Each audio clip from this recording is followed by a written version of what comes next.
I am now almost 80 years of age and I still love to visit lighthouses when I can meet all the fine young men who are in the service.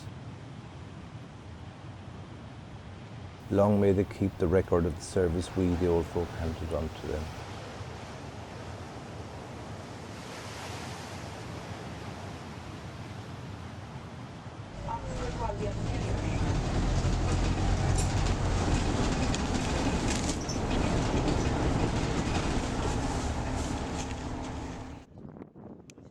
Well, I'm a young fella. I'll be 92 next month.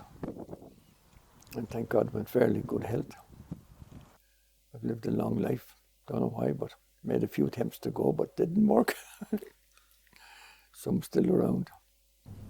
The earliest memory I can have, I think it's, what's the name, Bull Rock Lighthouse for Dad, was it? Next place then we were was at Castletown Bear, Round Corrick Lighthouse. So we're there, I think we were there for maybe 4 years and started going to school when I was there. And it was nice. There was other kids there, the Dudleys, they were in Lightkeepers. The Dad was out in the rock as well. But then we went to the boys' school. There was a raving lunatic. It was the headmaster. He great man for the big cane. And he lashed the fellas across the back of it. No, he didn't do it to him. I said if he does that, he'll get Frank Ryan will fix him. But he never touched me or some of the other fellas, but he was a right bully. Oh, Kinsale was his favourite. Yeah, definitely. He was delighted to be there. People at the Old Head were very nice people too. People in Kinsale were nice people, so they were nice people, so I was quite happy.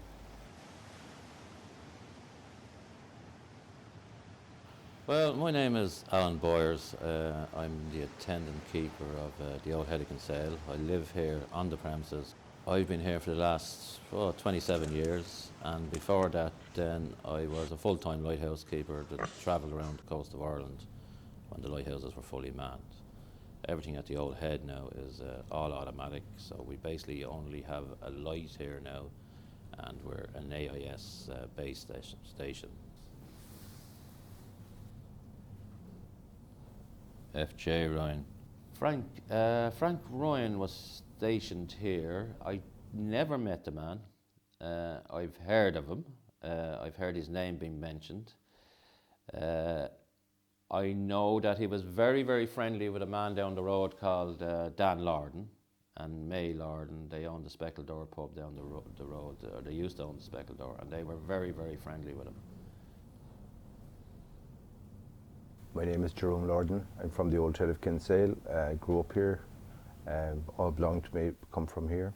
I went to school locally, grew up locally here, and went to school in Wexford and Rochester and in Bandon when I was doing my secondary education. And then I went to during that period, at the end of my leaving cert that year, I worked on the Old Head Lighthouse temporarily because they were taking on no new recruits at that time, because automation was imminent. And in between, I went to UCC for 5 years. I did a BA in archaeology and Celtic civilization. I did a master's in local history. And I've been running Kinsale Harbour cruises ever since for the last 15 years. My abiding memory of Frank, I don't actually remember him as a lightkeeper, but I remember when he was retired. So I remember meeting Frank one sunny day on Gary Lucas on the south side, what we call the Muscon. And I remember talking to him there, and he had a big beach caster with him and a big Mitchell reel, which would be, they'd be quite cumbersome. When, you know, today now you had a very refined kind of fishing tackle and all that. And he was fishing for flounders. He was digging lugworm there, and I was going fishing as well. And I remember that was my last chat, possibly my last chat I had with him. I remember chatting to him there, and we had a good long chat. And I always presumed he was from Donegal, and I didn't realise until I was talking to Mary, his daughter, that he came from Rathlin Island, and I didn't realise that until that time. I used to go fishing down the rocks with him when I'd be on holidays, climbing down. Now that summer he took me out to the lighthouse for the 10 days that he was on duty out there. I remember one evening I was out and I saw this big thing, balloon looking up in the sky, and it was an airship. It was the Hindenburg that was going on its way to America. But it didn't make much noise at all. It was run by gas, of course. And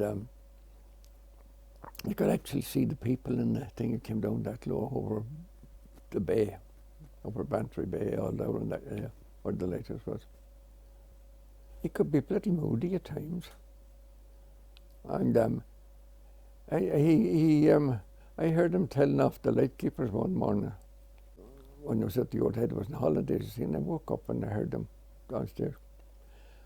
One fella was down at the pub in the Old Head, and he came back footless. And of course the other fella had to do 2 jobs. He got his full uniform on, and they had theirs on too, and he was walking up and down like blazes. We're giving out the riot act. The next time you do this, you're going to be sacked. Because that's the one rule there was: if a lightkeeper was drunk and not able to do his duty, he was to be sacked. So your man sobered up pretty quick. That was the only time I saw him really lose his rag, you know.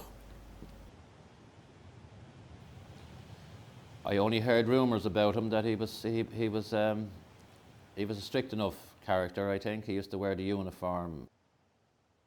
Frank was very proud of his uniform, seemingly, and he used to wear the uniform. He was always immaculate. He used to walk down the road from the Lighthouse in his uniform, like.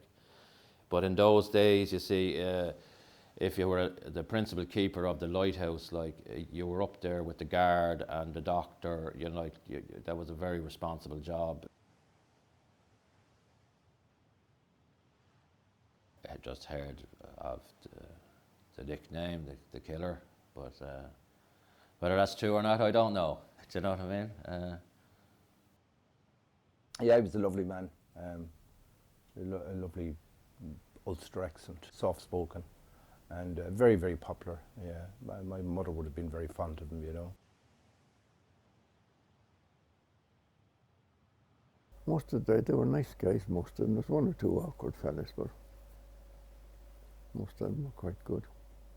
I loved going up to the Lighthouse when I was doing nothing in the winter. I'd often walk up and I'd sit down and have a cup of tea and just chat all day long to the lightkeepers, you know, and they loved the company because it was you know, you were fairly isolated up there and all that.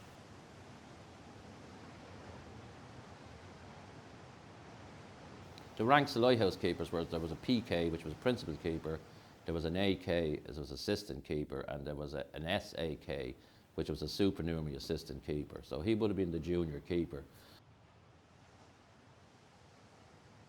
A lighthouse keeper used to do 4 hours on, and in those 4 hours, he'd have to make sure, like, there was if the visibility went down to 3 miles, he'd have a fog signal in operation, and like make sure the light was in operation. I think about 1975, if I remember rightly, I was approached by some of the lightkeepers. At the time, I can't remember who was the lightkeeper at the time. So I went up there every morning at 2 o'clock from the pub with a 6-pack. I went on duty, you know, sitting down in the kitchen reading a book. There's very little to do in the middle of the night. There's no real activity. So we got to know a lot of people from all around the coast, and they all had their quirks, and they brought a bit of colour to the place because you had the same people here all the time. There were no newcomers coming to the Old Head that time. Everybody who lived in the Old Head that time was born, reared here, that people came from here. There was nothing like that. So for somebody to come from other parts of the country, that was quite exotic, in a manner of speaking, for the time, you know. Yeah, he was in holidays.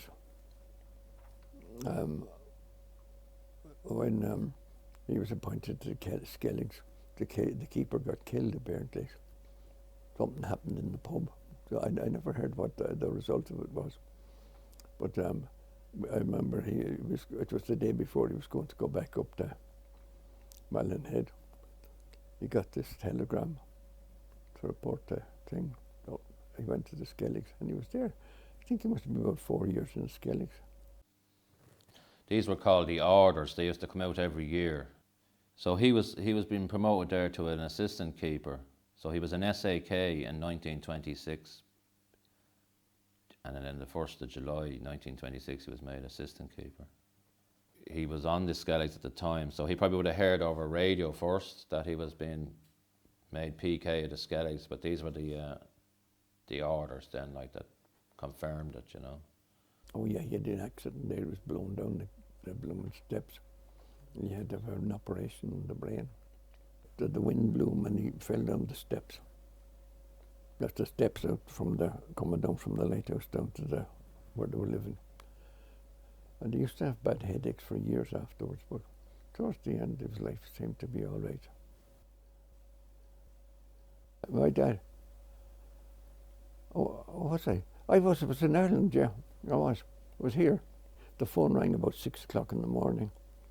Father Charlie was there as well, and Father Charlie brought another priest from his monastery. He was with him when he was dying, and there was another priest with him as well. They stayed there till he died. I think he died about 4 o'clock in the morning or sometime like that. That was it.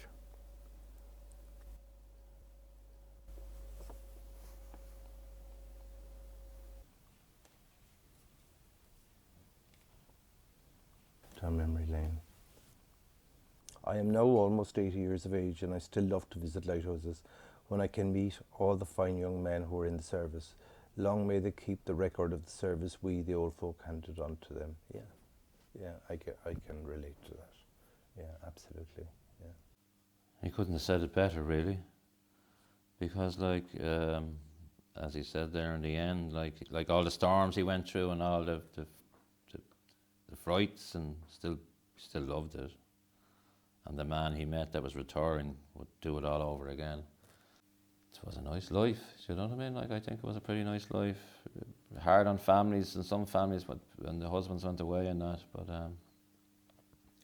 I'd say there was harder things ashore, you know what I mean? Like, you know, like, he enjoyed his time in the service, like, you know, and that's, he's saying that now when he's 80, that's 20, he would have retired when he was 60, like, after 40 years in lighthouses. I'm glad I wasn't a lightkeeper. It's tough enough being out in the world, like the jobs I had without getting all that stuff. Oh yeah, I think he's every reason to be proud of it. I think they all have, because they were good men. Yeah, they're amazing places. They're quite timeless, you know. They are timeless. They'll be there when we're gone, and they're so strong and they're so defiant, and you know where they're perched. I don't know, looking back on it, I suppose we were moaning and groaning that we were out there too much, like, but when you look back on it, like, it was such a nice way to live. Yeah, I wouldn't change it for the world, to be honest with you. I've seen the most beautiful places in Ireland.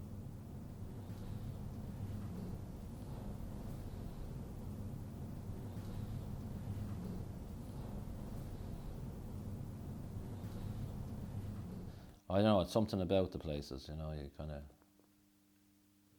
to get into or something, or it's in your blood, or I don't really know what it is, but I wouldn't like to live in a housing estate or a city or anything like that. I think I would just go bananas. Must be kind of an eerie feeling for you now, knowing your grandfather was here.